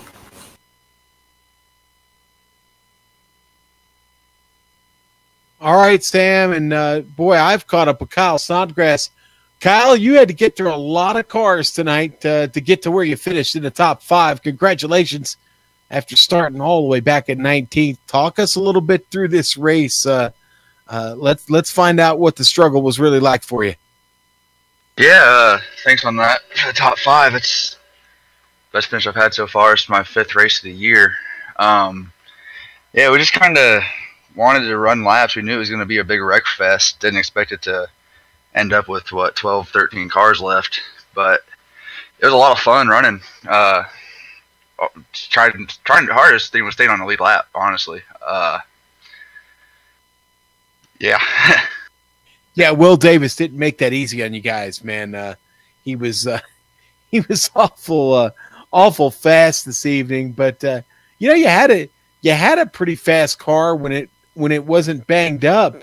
But I gotta ask, going into your next race at Mid-Ohio, are you actually looking forward to that? Because I do notice that you might be from somewhere around there.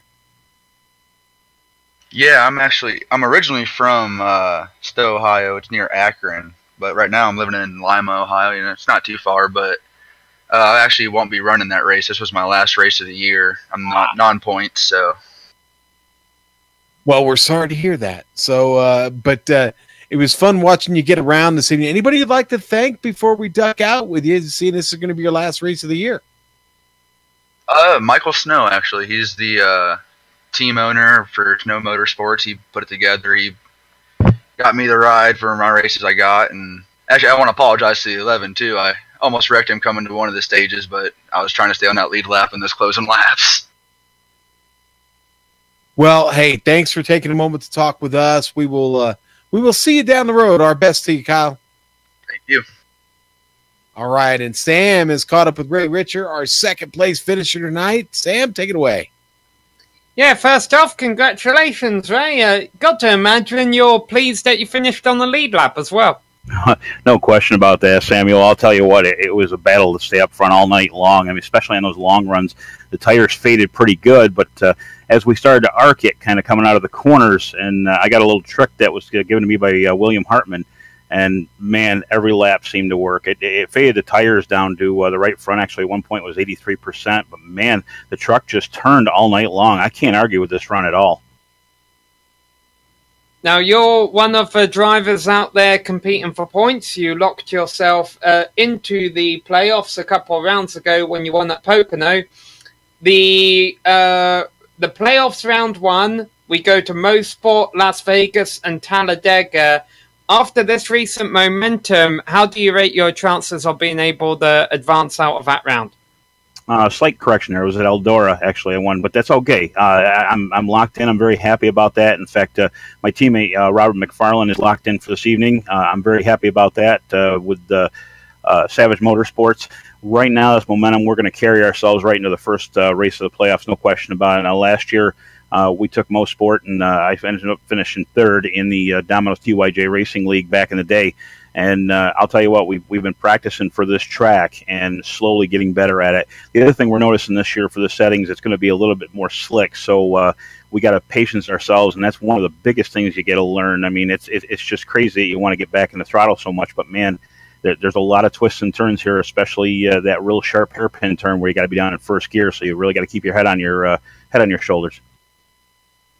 Yeah, I apologise. I didn't draw my line straight, so you are correct. I did have it wrote down next to Eldora. I just can't read my handwriting there. No problem. Yeah. Well, congratulations on the second place finish. Hey, I've got to imagine that was a bit of a surprise on the last lap for you when Traxon thought the race was over. Amazingly a surprise, actually. One thing I will say, we did a restart where something happened with the caution flag. It was called, but it still showed green actually on my screen, so there was a blip going on, and I lifted, which allowed Daniel to go by me on the restart, which again, the caution came back out, and he restarted first when I did on the restart before that. But long story short, this kind of made up for that. I hate to say it. When Daniel got past me, I kept watching him because I knew he had fresher tires. At one point in time, I let him by, because I knew he pitted, but I knew he was coming back around, and I knew what his strategy was. And the only thing I kept thinking was hold him off for that last bunch of laps. And I just kept following my line. And when Will got by me, I'm like, well, I'm done for. There's no way. Within 2 laps to go, obviously Daniel went by me, and he saw the checkered. I heard 1 to go. I saw a white flag. I kept my foot in it, and I even announced over to him. I said, Daniel, we got 1 more to go, buddy. He goes, uh-oh. So, yes, very big surprise, very big, well, I guess a thank you to him a little bit, but regardless, that made up for that restart, no question about it. All right, well, thanks for coming to talk to us, Ray, and like you say, you got good momentum heading into the playoffs. We wish you the best next week at Mosport. Absolutely. I'd like to thank Pro Auto Service, AMSOIL, Phantom Racing Chassis, Cook Brothers Truck Parts in the Northeast, New York, and Pennsylvania, and, of course, my team, Savage Motorsports, Mike Donahue, William Hartman, Kevin Fetty, and, again, Robert McFarland. I believe we have all made it in the chase. Thank you very much, guys, for the broadcast. Great job on your end. All right, and unfortunately, that's going to run us out of time here tonight, Sean. But as we mentioned, the 3 rounds that are going to kick off our playoffs, Mosport, Las Vegas, and Talladega. And with these trucks, all 3 of those races are going to be a little bit... I mean, Talladega we normally call a wild card, but, boy, the trucks on Vegas and truck racing at a road course, so you could call those wild cards too. Yeah. I'm going to call Talladega a wild card, Sam, because you never know who's going to win at Talladega, man. That's put 20 trucks out there, and, well... whoever survives till the last lap at the front is usually your winner. Not always the fastest truck, so we'll see. Lots of excitement to come over these next 3 rounds.